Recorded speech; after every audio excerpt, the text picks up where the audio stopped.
Nous quittons les pentes de l'Aubrac et ses cascades pour traverser le plateau en direction du nord et rejoindre la Truyère. C'est le principal affluent du Lot.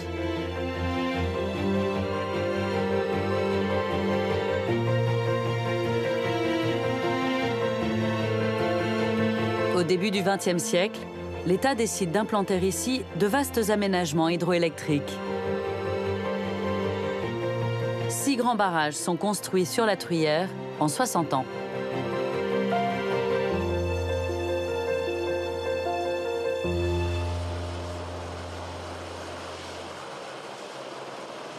À bord de cet hélicoptère, Benoît Dessin vient inspecter le lit de la Truyère. Il dirige l'ensemble des barrages qui jalonnent cette rivière. Sa tournée débute au-dessus du viaduc de Garabi, qui franchit la vallée depuis la fin du XIXe siècle.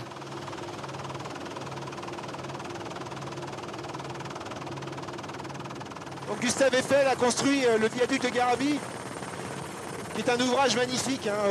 On retrouve bien le style métallique et le style d'architecture métallique d'Eiffel, qui enjambe la rivière environ 90 mètres au-dessus de la retenue.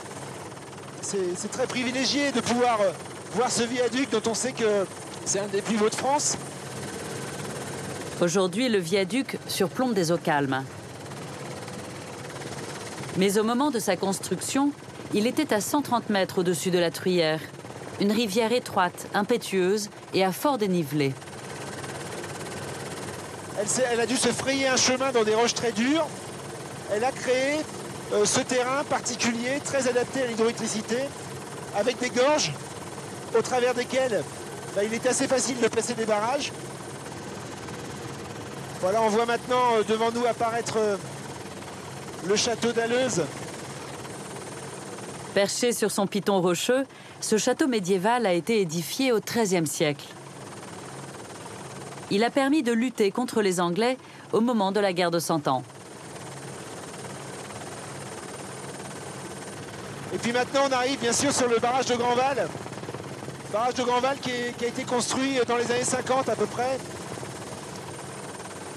avec des petites voûtes, qui fait 350 mètres de long, et puis 2 grosses vannes qu'on voit près de la route, là, qui sont des vannes qui servent à passer les crues, quand la rivière peut se mettre en furie, comme ça peut être le cas à l'automne ou pendant l'hiver. Cet ouvrage est le premier de la série sur la Truyère.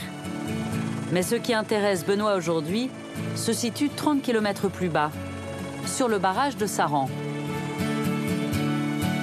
Une opération exceptionnelle a eu lieu sur cet ouvrage. En 2 mois, sa retenue a été entièrement vidée.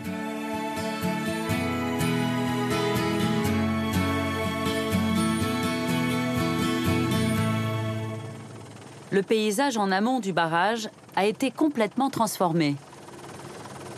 On retrouve ici la rivière quasiment dans son état naturel.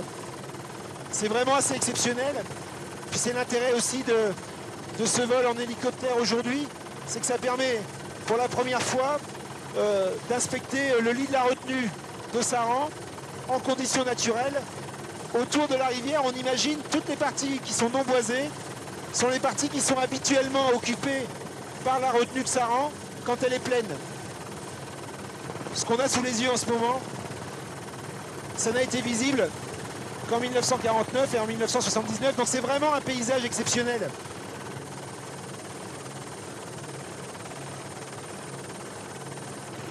On doit vérifier que le barrage est toujours en bonne santé, qu'il garantit toujours les bonnes conditions de sécurité.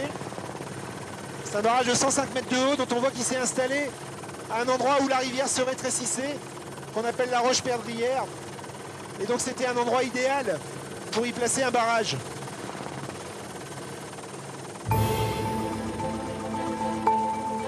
Avec ses 225 mètres de long, le barrage de Saran est un ouvrage monumental. Il a été le premier à être édifié sur la Truyère en 1930. Installé à flanc de falaise, sa construction a été un véritable défi.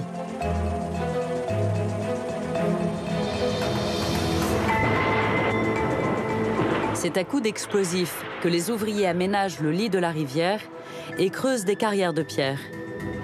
Une ligne de chemin de fer est spécialement créée pour acheminer les tonnes de roches.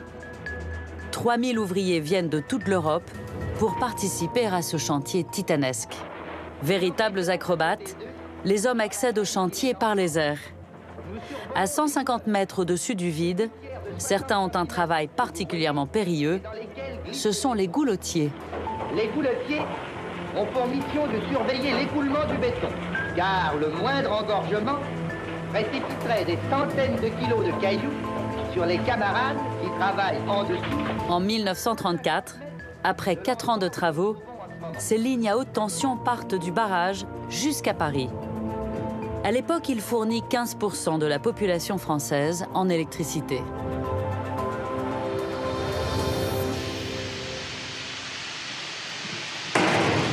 Ce matin, cette équipe descend au cœur du barrage.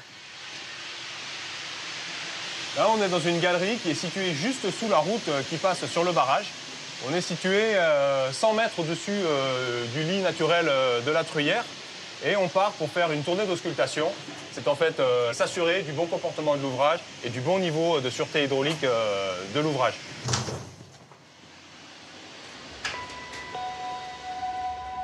Il s'enfonce dans les entrailles de ce monstre de béton. Une descente vertigineuse de près de 400 marches. Nous sommes à peu près à mi-hauteur, c'est-à-dire à 50 mètres au-dessus du niveau du sol.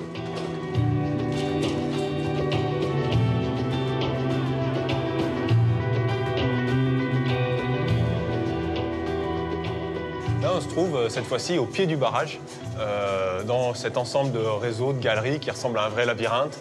Ça crée une ambiance très particulière qui donne un peu cet effet mystérieux.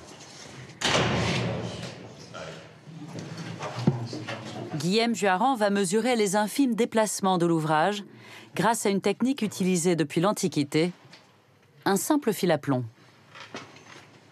On voit le fil ici, le point d'attache est situé en haut du barrage, sur le couronnement, et puis le fil est tendu grâce à un poids qui est situé à mes pieds. Et ce système, à travers les valeurs que je suis en train de relever, permet de mesurer les déplacements du barrage. Donc pour cercle gauche, on a 251,8. Le barrage de Saran, c'est un ouvrage extrêmement massif, c'est un ouvrage entièrement en béton. Et pourtant, le béton, bien entendu, réagit aux variations de température, aux variations liées à la charge de l'eau à l'amont. Et ça se traduit par des déplacements de l'ordre de quelques millimètres, bien entendu. Les deux points extrêmes, c'est de l'ordre de 5-6 millimètres. L'équipe se rend maintenant au niveau des fondations. Quand la retenue est pleine, ils sont à 90 mètres au-dessous de la surface de l'eau.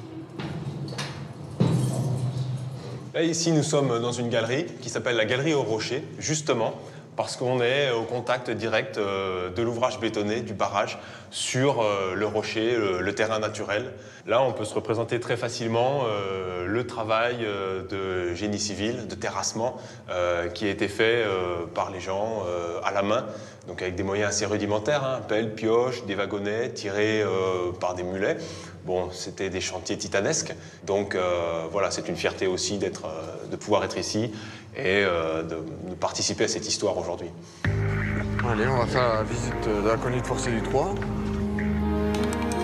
Guillaume et son équipe profitent de la vidange du barrage pour pénétrer dans la conduite forcée. C'est le tuyau qui amène l'eau jusqu'aux turbines. Ils y accèdent par ce trou de souris.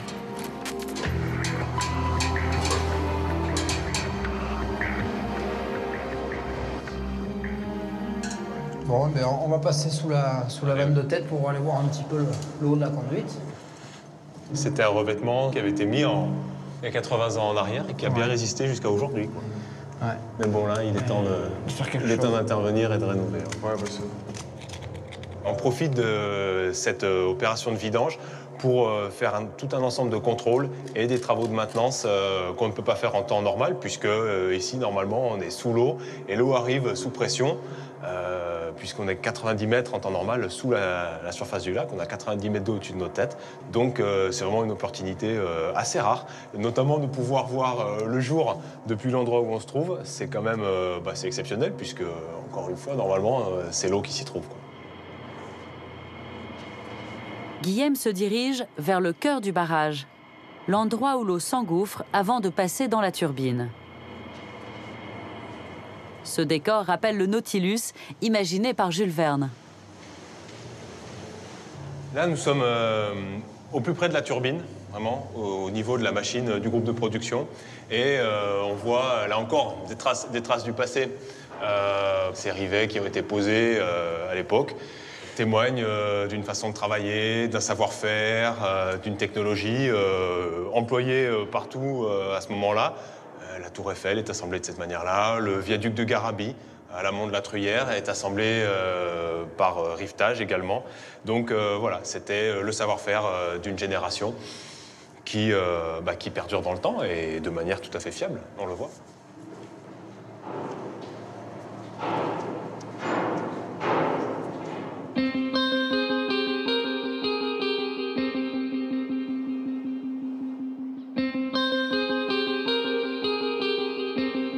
Retour en surface, au fond du lac asséché.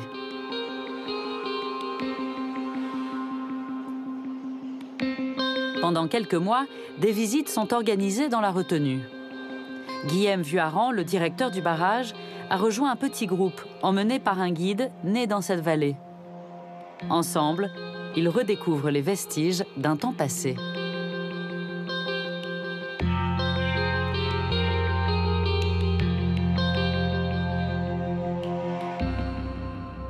On est à 80 mètres normalement sous le niveau maxi du lac quand la retenue de Sarin est pleine.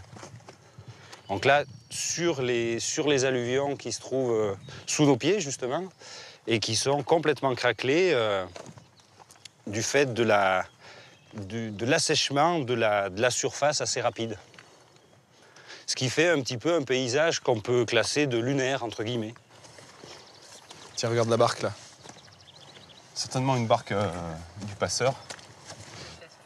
Ce qui est relativement impressionnant, c'est le bon état relatif de conservation de ce bois, qui est finalement noyé depuis 34. Ouais, 80 ans sous l'eau. Ah ouais? Tu vois quand même. Et une bonne tenue quand même. Oui. On sait qu'on va redécouvrir des choses, mais entre savoir que tu vas les découvrir, les voir et les voir réellement et mettre la main dessus, c'est quand même pas pareil. On peut très bien s'imaginer 3 personnes qui descendent sur le chemin en face là-haut avec un char, des bœufs, et on sait quand même que le pont n'était pas là pour rien. 3 personnes qui franchissent le pont et qui remontent de l'autre côté sur les vieilles routes qu'on aperçoit et qu'on devine avec les murs de soutènement.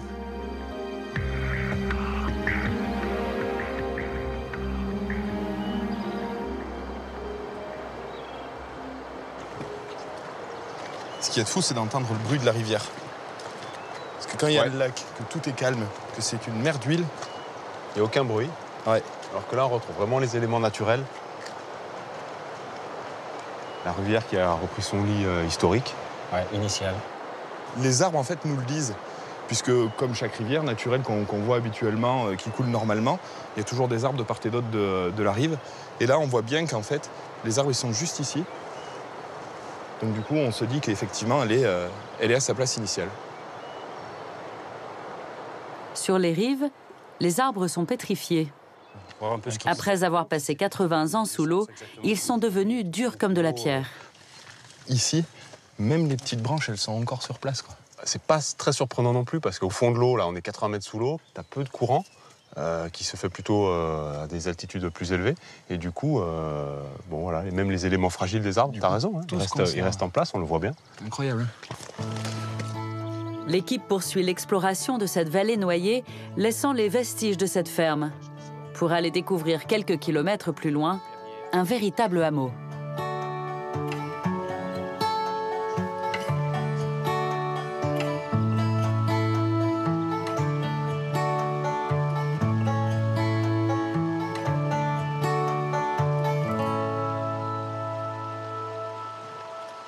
Mais il y avait beaucoup d'habitants ici?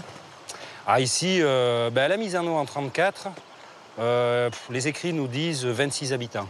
Un joli lieu de vie. Ah oui, oui, oui, c'était un joli lieu de vie avec tout un aspect agricole hein, qui était pas encore du tout mécanisé. On peut le voir avec les anciennes voies sur lesquelles on est ici. L'arrivée du barrage a bouleversé la vie des habitants de ce hameau. Jusqu'au dernier moment, certains ont refusé de croire qu'ils allaient devoir partir. Puis finalement, ils ont sauvé ce qui pouvait l'être. Petit à petit, quand l'idée s'est faite, ils ont été un petit peu justement pressés et ils ont débâti, on va dire, un petit peu les maisons. Mais a priori, chaque propriétaire aurait fait du travail sur sa maison. Donc en coupant les poutres, en enlevant les charpentes, en découvrant les maisons. Donc tous ces matériaux-là ont été récupérés, déplacés. Et pour certaines, ont été remontés, replacés sur d'autres habitations qui se trouvent au-dessus, dans les villages alentours. Ce pont suspendu a été construit au moment de la mise en eau du barrage, en 1934. Il a remplacé le pont médiéval, situé 50 mètres en dessous, qui avait été noyé. C'est le vestige le plus spectaculaire qui réapparaît aujourd'hui. Ouais, les voûtes gothiques là, qui sont toujours en place. Hein. Et puis bien conservé. Hein. Ah, la seule chose qui a un petit peu bougé sur le pont, c'est les parapets qui sont juste au-dessus. Sinon après, très bel ouvrage, hein, parce que là, rien n'a bougé. Ouais. Ce pont qu'on a en face de nous, là, c'est un vieux pont gothique, donc à 2 arches, du 14e. Et donc du coup, au temps de la petite Gabelle, hein, la taxe du sel était instaurée. Et donc un octroi, un péage, était bâti ici, au pied de ce pont, et une taxe était perçue à chaque passage. Ouais, tu sais, Fredo, le pont, il est inscrit sur la liste des monuments historiques là, depuis 1927, je crois. Ah, mais c'est pas étonnant. Alors, ce qui est un petit peu dommage, c'est qu'on le voit pas très souvent. Non. La prochaine fois qu'on va le voir, ça sera peut-être dans 15, 20, 30, peut-être 40 ans. Je sais pas à quel âge j'aurai, j'ai pas envie de calculer. En tout cas, ce qui est sûr, c'est que il faut en profiter au moment présent, ça c'est sûr. Parce qu'on le reverra pas si tôt. Début 2015, le barrage a été remis en eau et la vallée à nouveau engloutie.